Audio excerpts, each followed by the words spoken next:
What's up, guys? So I'm going to be doing the latest chapter of Fairy Tale review. Um, this chapter was actually fairly straightforward. Um, First off, I am curious to see where Face will go to. Face is not going to be out in the open, so I find it kind of funny how they're just they just know the general vicinity of it. They know where it's located generally, like, oh, it's at this landmark. But I feel like that's realistically a unrealistic concept because some master magician a master magic atomic bomb is not going to just be located blatantly for everyone to discover. And so that's a plot hole in my opinion. Um, Moving on from that though, we see that Hades' soul has been absorbed by this creature, and apparently he has these absorption techniques that can even absorb attacks from Natsu. So he just absorbed the one of Natsu's strongest attacks to date so far, which is this fire lightning attack, and now he's a fire lightning version of Hades. And apparently he's claiming that he has all of Hades' abilities. Regardless though, the Hades arc was long ago, and so Natsu has definitely grown stronger since then, so it still shouldn't be a problem. The fact that he's having problems even before the fire and lightning stuff was absorbed, and by the way, now that it's absorbed, it's like he's pretty darn strong. He has fire and lightning spouting out of him. But now he has this freaking, like, the fact that he's having trouble with Hades maybe because Natsu did not defeat Hades on his own. He had to use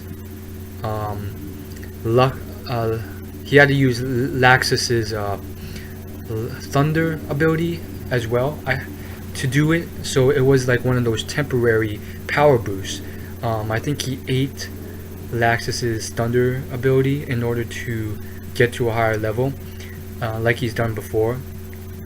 And so it's one of those one-time things. So that may not count as him beating Hades on his own. And so I'm sure there's going to be a decent fight. It was renewed. It was refreshed and reminded to the reader that these guys aren't to be just trifled with. They're actually fairly strong. I think we sort of lost or forgot that when we were seeing Natsu and the crew clean up or do fairly well versus a couple of them. But now, it is fairly tough. Now there's that question of when we defeat one of them, is he really dead, or can he just do the same thing that Jackal did before, which was explode and then bring his soul back to the base where it recovers? Granted, there's still a weakness there in the fact that it takes I think it was several hours before he could fully recoup. It may have been a couple days, 1 or 2 days, before he could fully recoup and recover in the headquarters laboratory. But still, that is like a second chance at life sort of technique, and it seems like you can keep doing it, granted you wait the full time to recover. So it's back to the standard fighting thing, which I think it's fairly legit.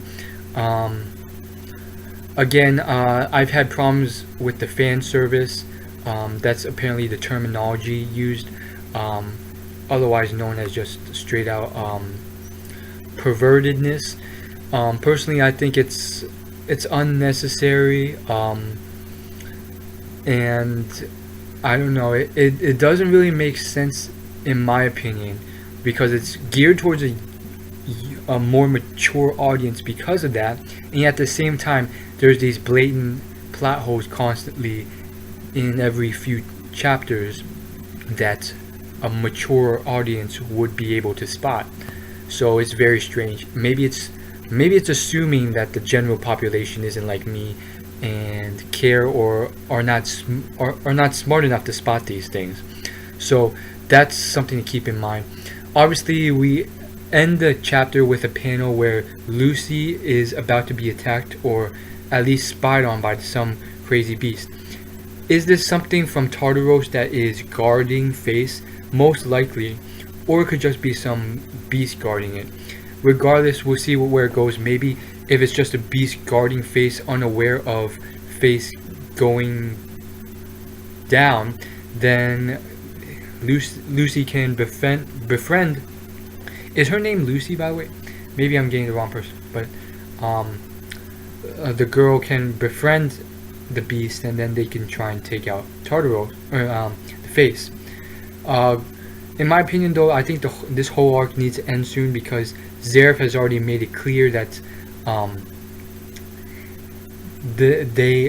they're strong, no doubt, but like Zeref doesn't want to see them, and Zeref doesn't even acknowledge them as that strong, because he just literally waltzes in and says, and freezes time to talk to Natsu, and then says, I'm not even bothering to talk to them, even though they're spending all their efforts to reach Zeref, and they're assuming he's alive, whereas the other group from way back in the day assumed that Zeref was dead, and they're trying to revive him. So that's it for that, and I think yeah, the only real fight I want to see is the thing with Gray's relative. It was made clear in the last chapter that it was a relative of Gray, who was one of the members of Tartaros. That was kind of weird until I remember that Gray was an orphan. So maybe it makes sense in the fact that Gray was maybe part demon or something like that. Although he hasn't really exemplified that in any way. That like literally he's like the only strong person that I care for a fight. Granted, there are really strong people fighting right now, and the leader is also fighting, the supposed leader of Tartaros, and at the same time, those fights don't really excite me. It seems kind of boring. They're just like literally DBZing it out, where all you see is just ha ha ha ha ha, like massive amounts of punches being thrown so fast you can't even see, and then them just sparring it out, and that gets boring after a while, honestly. And we'll see what happens. See you in my next video. Like, favorite, comment, share, and subscribe.